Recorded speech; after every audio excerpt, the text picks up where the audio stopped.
So yeah, people have been asking me, they're talking about Syria and they're saying, is that another front? Is Turkey another front? They're saying, what's going on with Syria? Are we winning in Lebanon? Are we winning in Gaza? And what's with the Syrian front? Well, look at the Arabic channels. Look what they're putting out yesterday.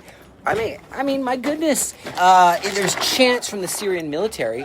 Aren't they supposed to be now suddenly the good guys, right? Well, they chanted this. You tell me what you think about it. I'm coming for you, Jew, they said. They said, I will make your blood flow in rivers. Supposedly this is because of Israel's rejection of the steps being made towards creating a Palestinian state, which we don't like. And that's it seems to be part of the 15-point plan for Gaza. And so Israel said, we flat out reject that. First, they need to disarm, dismantle, disband there in Gaza, the Hamas, the Islamic Jihad, all of these terrorists, so they don't repeat on October 7th. It's almost October 7th again. And so al-Shara, we know he put on a suit. Supposedly he's no longer ISIS. He's supposedly no longer a terrorist. But he surrounded himself with all of these terrorists. I mean, I don't believe that someone changes their suit coat and suddenly they're a moderate, Western-friendly country. I just don't believe it. Call me skeptical. His support he gathered around him is people like him, right? Radical Islamist groups, very evident in the way they treated the Druze community, the way they act, the brutal massacre they did at Jabal Druze. You remember that just a second ago? Thousands of people thrown off roofs, shot, forced to act like animals and stripped and killed and their mustaches cut off, and horrible. And so you have also Israel just saying, look, we are in a position of staying and remaining strong. Israeli Air Force fighters flew low altitude over Abu al-Duhur military airbase in Syria in the Idlib governorate, where Turkish military is too. And so that is there in northwestern Syria, very close also to the Turkish border. Don't forget, Turkey has a border with Syria. So they're very close. And, the question is Turkey going to become the new Iran? Israel's not going to let that happen. Israel's saying we're going to be very strong. We're giving a very clear message. We're not going to allow hostile forces establish capabilities in Syria and to set up all kinds of weapons and all kinds of attack mechanisms and become another Lebanon, another Gaza, another Iran. No way. No matter who's there, Israel's making a very clear message. Jihadists, stay back. Stay back. Look what's going on in Pakistan. In 2023, you remember, in Pakistan, Muslim terrorists attacked and burned 27 churches and 400 Christian homes and said, they're blasphemous because they're Christians. You have the general world staying silent on massacre of Christians in Nigeria, also in Pakistan. But such a protest against Israel defending ourselves in BBC and Al Jazeera and TRT World. Everybody's preoccupied with something else, not with Christians getting hurt.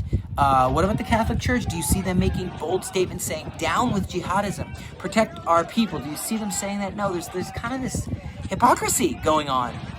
And the one place where Christians are safe, the one place they can freely thrive and live and grow, is here in Israel. Anywhere else under the West Bank, Judea and Samaria, areas where you have Palestinian control or Gaza or whatever, they're not safe, they're not growing. The population isn't growing, let's say that. But you know what they say, no Jews, no news. And so that is the way it is. If you can't blame the Jews for something, why even print it? Why even, read that on your newscasts? It's called hypocrisy. It's sickening.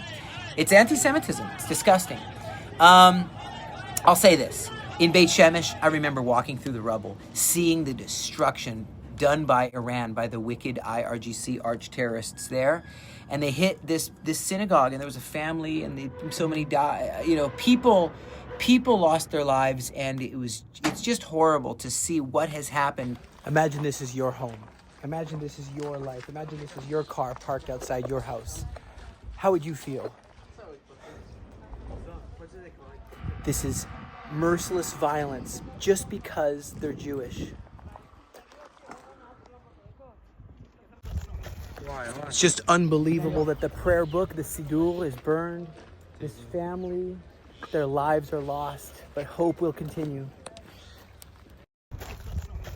But I'm so glad to see the beginnings of the rebuilding of this Beit Shemesh synagogue devastated, and the neighborhood rebuilt. The whole neighborhood was devastated But this project is starting with a temporary structure and then later a more permanent building, a new shelter, a sign of renewal, a sign of growth. I like it also when I see the trees planted in Nova, where the blood-soaked ground at that place of the massacre there in Reigniting, southern Israel, border of Gaza.